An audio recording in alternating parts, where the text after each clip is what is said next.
എനിക്ക് ഒരു സന്തോഷവുമില്ല. എനിക്ക് അവിടെ പോകണ്ടായിരുന്നു. അതെന്നാടി അങ്ങനെ? എന്നെയും എന്റെ അമ്മയൊക്കെ ഉപേക്ഷിച്ചവരല്ലേ, അതുകൊണ്ടല്ലേ എന്റെ അമ്മയ്ക്ക് സൂയിസൈഡ് ചെയ്യേണ്ടി വന്നത്. എന്നിട്ട് ഇപ്പൊ എന്തിനാ എന്നെ എന്റെ അമ്മയും വേണ്ടാത്തവരെ എനിക്കും വേണ്ട. എടി, അവരുടെ ഭാഗത്തുനിന്ന് പണ്ട് അങ്ങനെ ഒരു തെറ്റ് സംഭവിച്ചു പോയി. അതിപ്പോ തിരുത്താൻ പറ്റില്ലല്ലോ മോളെ. തിരുത്തണ്ട.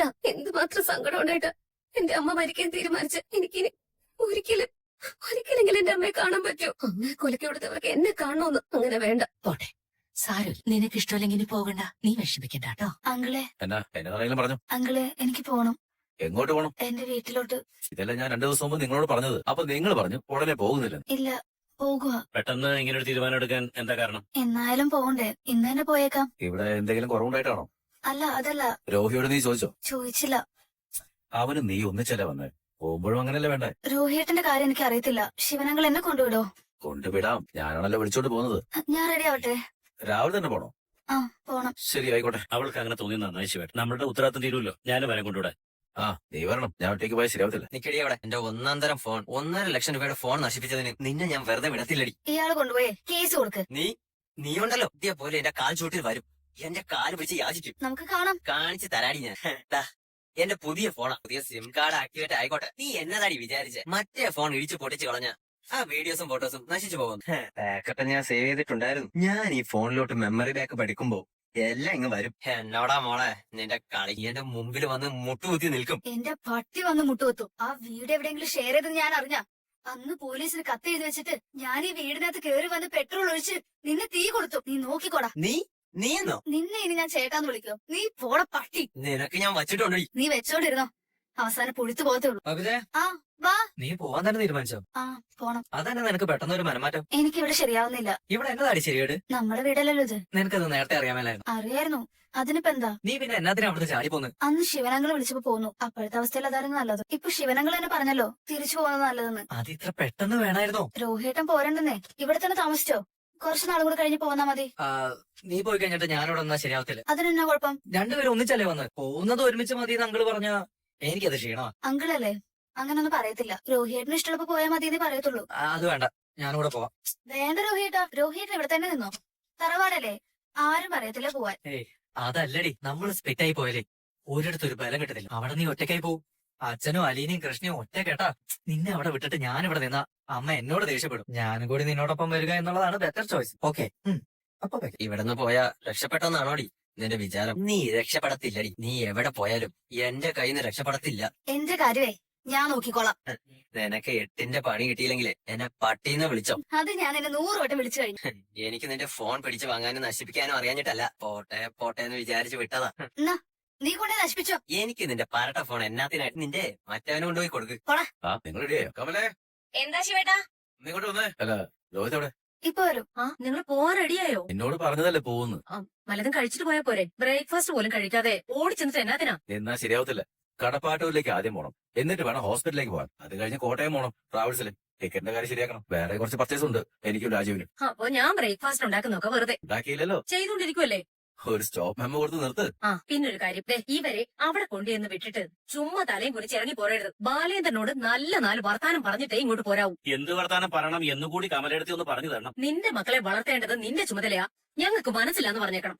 അവന്റെ മക്കളെ വളർത്തുമെന്ന് അവൻ നമ്മളോട് പറഞ്ഞിട്ടില്ലല്ലോ. അലീനെ അവിടുന്ന് പറഞ്ഞയച്ചിട്ട് സ്വന്തം ഭാര്യയെ വീട്ടിലേക്ക് കൂട്ടിക്കൊണ്ടുവരാൻ പറ. ഇതല്ലേ കമലെടുത്തി നമ്മൾ ആദ്യം മുതൽ പറഞ്ഞുകൊണ്ടിരിക്കുന്നേ. അവൻ കേട്ടില്ല.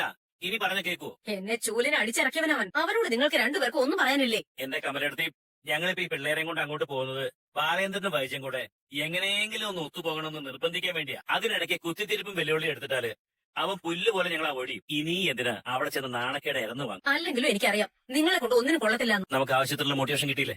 ഇനി പോവാം. വേണം പോവാം. ഞങ്ങൾ പോയിട്ട് എപ്പോ തിരിച്ചു വരും? അവിടെ സ്റ്റേ ചെയ്യാനൊന്നും പോകുന്നില്ല. ജസ്റ്റ് അവിടെ ചെല്ലുക, കാര്യങ്ങളൊക്കെ അന്വേഷിക്കുക, അപ്പൊ തന്നെ തിരിച്ചു വരിക. അല്ല, നീ അമ്മയുടെ അടുത്ത് നിൽക്കുന്നുണ്ടോ മോളെ? ഇല്ല, എനിക്ക് 1/2 മണിക്കൂർ കൂടുതൽ അമ്മയുടെ അടുത്ത് പറ്റത്തില്ല. അപ്പോഴേക്കും ഓടിക്കളഞ്ഞു. ചേച്ചിക്ക് അറിയാലോ, പിന്നെ എന്തിനാ പറയുന്നത്?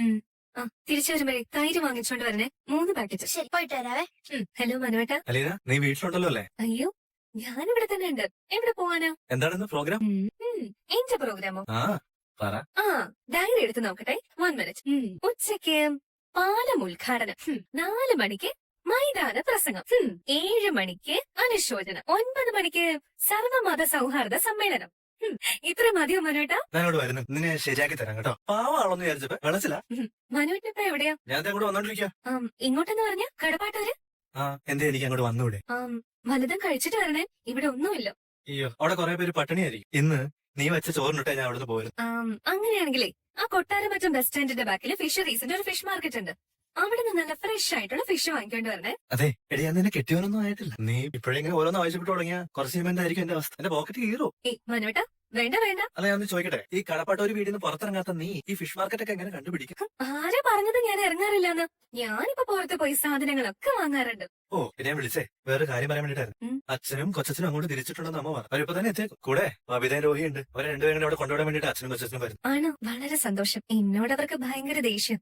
എന്നാലും സാരമില്ല, എനിക്കൊരു നോട്ടം കിട്ടുമല്ലോ. പിന്നെ അങ്കിളിനോട് പറഞ്ഞു വലിയ വഴക്കൊന്നും പോകണ്ടെന്ന്. എങ്ങനെയും പാച്ചപ്പായി പോവാണെങ്കിൽ പോട്ടേനെ. അച്ഛനും കൊച്ചച്ഛനൊക്കെ ഒന്ന് താന്ന് നിൽക്കുവാണ്.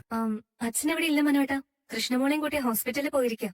ആ അത് സാരല്ല, നീ ഉണ്ടല്ലോ, ഞാൻ വന്നേക്കാം. ഓക്കെ ഓക്കെ വെച്ചോട്ടെ. ശരി വെച്ചോ. വാലട്ടാ എങ്ങനെയുണ്ട് ഇവിടുത്തെ കാര്യങ്ങൾ?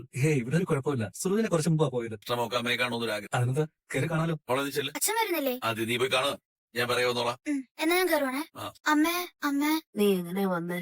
അച്ഛന്റെ കൂടെ എന്തി അച്ഛൻ? പുറത്ത് ഗോവർദ്ധനങ്ങളോട് സംസാരിച്ചോണ്ട് നിൽക്കോ? നീ അച്ഛന്റെ കൂടെ തന്നെ അല്ല ഇപ്പോഴും? നീ എന്തുകൊണ്ടാ ശിവേട്ടൻ വിളിച്ചപ്പോ കൊല്ലപ്പള്ളി പോയിരുന്ന? ശിവനങ്ങളല്ലല്ലോ എന്റെ ലോക്കൽ ഗാർഡിയൻ. എന്റെ അച്ഛനല്ലേ? നിന്നെ പോലെ തന്നെയല്ലേ ബബിതയും രോഹിയും? അവര് കൊല്ലപ്പള്ളി പോയല്ലോ. നിനക്ക് മാത്രം എന്നാ പ്രത്യേകത? അവർ രണ്ടുപേരും ന്യായവും നീതിയൊന്നും നോക്കത്തില്ല. അവർക്ക് ബുദ്ധി കുറവാ. ഞാൻ അങ്ങനെയല്ലല്ലോ. എന്റെ തലയ്ക്കകത്തെ കളിമണ്ണൊന്നും അല്ല, ബ്രെയിനാ. നീ അച്ഛന്റെ വാലയത്ത് നടന്നു കേട്ടോ, നിനക്ക് പൂരിട്ട് തരും എന്റെ അച്ഛൻ. അവള് കൊണ്ടുപോകും എല്ലാം. അലീന എന്നെ കൂടി കൊണ്ടുവന്ന് സമ്മതിച്ചിട്ടുണ്ട്. എനിക്കതല്ലേ നല്ലത്. വഴക്കും മക്കാണോ ഒന്നും വേണ്ട. വല്ലവരുടെ വീട്ടിൽ കയറി താമസിക്കാൻ വേണ്ട. അവരെപ്പോഴും ആഹാരം വിളമ്പോ ഞാൻ നോക്കി കാത്തിരിക്കാൻ വേണ്ട. എന്റെ വീട് എന്റെ സ്വാതന്ത്ര്യം. എന്റെ രണ്ട് മക്കള് എന്റെ കൂടെയാ നിക്കുന്നത്. ഇതൊരെണ്ണ എങ്ങനെ തലതിരിഞ്ഞു പോയെന്നാ ഞാൻ ഓർക്കുന്നത്. ഒരെണ്ണെങ്കിലും നന്നായിട്ട് വളർന്നു വരട്ടെ. അവളല്ലേ ഭരിക്കുന്നത്. നീ മുരടിച്ചു പോകത്തതേ ഉള്ളൂ. ചുമ്മാ കണ്ണു അടച്ച് പറയല്ലേ അമ്മ. അലീന ചേച്ചി മൂർക്കമ്പാവിനെ വളർത്തിയ പോലും അതിന്റെ വിഷമൊക്കെ ഇറങ്ങി നല്ലതായിട്ടേ വളർന്നു വരൂ. അമ്മയ്ക്ക് കുശുമ്പ് സഹിക്കാൻ പറ്റുന്നില്ല. അലീന ചേച്ചിയുടെ ഒരു കുറ്റം പറയാനുണ്ടോ അമ്മയ്ക്ക്? അവളാ വീട്ടിലോട്ട് കയറി വന്ന് താമസിക്കുന്നതന്നെ വലിയ കുറ്റമാ. അതിനേക്കാളും വലുതായിട്ട് ഒരു കുറ്റവും അവള് ചെയ്തിട്ടില്ല. എനിക്ക് വല്ല മന്ത്രോ തന്ത്രോ അറിയാറുന്നെങ്കിൽ ഞാൻ ഓടിപ്പിച്ചേനെ. അലീനയോ? അമ്മയുടെ തലയിൽ കയറിയിരിക്കുന്ന ബാധ, അലീന ചേച്ചിയുള്ള വിരോധം, അത് ഞാൻ ഒഴിപ്പിച്ചു കളഞ്ഞേനെ. നീ എന്റെ അടുത്ത് അധികം നേരം നിൽക്കണ്ട, പൊയ്ക്കോ. ഞാൻ പോയേക്കാം. അച്ഛനെ വിളിക്കണോ? പുറത്തേപ്പുണ്ട്. എന്തിനാ വിളിക്കുന്നേ? അമ്മയ്ക്ക് എന്തെങ്കിലും പറയാണ്ടെങ്കിലോ? ഓ എനിക്കൊന്നും പറയാനില്ല. പറച്ചിലൊക്കെ ഞാൻ നിർത്തിയതാ. ഞാൻ അച്ഛനോട് വല്ലതും പറയണോ? ഇത്തിൽ കണ്ണി കയറി പിടിച്ച മരം ഉണങ്ങി പോത്തതേ ഉള്ളൂ എന്ന് പറഞ്ഞേക്ക്. അമ്മ എന്നെ ഉദ്ദേശിച്ചേ? അത് നിന്റെ അച്ഛന് മനസ്സിലായിക്കോളും. ശരി, ഞാൻ പോവാ. തിരിച്ചു പോകണ്ട. നിനക്ക് ആരുമില്ല എന്ന് വിചാരിക്കേ വേണ്ട. പക്ഷെ എല്ലാം ഒന്ന് കലങ്ങി തെളിയാൻ കുറച്ച് സമയം എടുക്കും. നമുക്ക് അടുത്ത അംഗം കുറിക്കണ്ടേ? എനിക്ക് അംഗം കുറിക്കാൻ ഈ ബെഡേന്ന് എഴുന്നേക്കണമെന്നില്ല. നിനക്ക് മക്കൾ എത്രയുണ്ടെന്ന് അറിയോ? നീ എത്ര മക്കളെ പ്രസവിച്ചിട്ടുണ്ടെന്നാ ചോദിച്ചത്, മനസ്സിലായില്ലേ?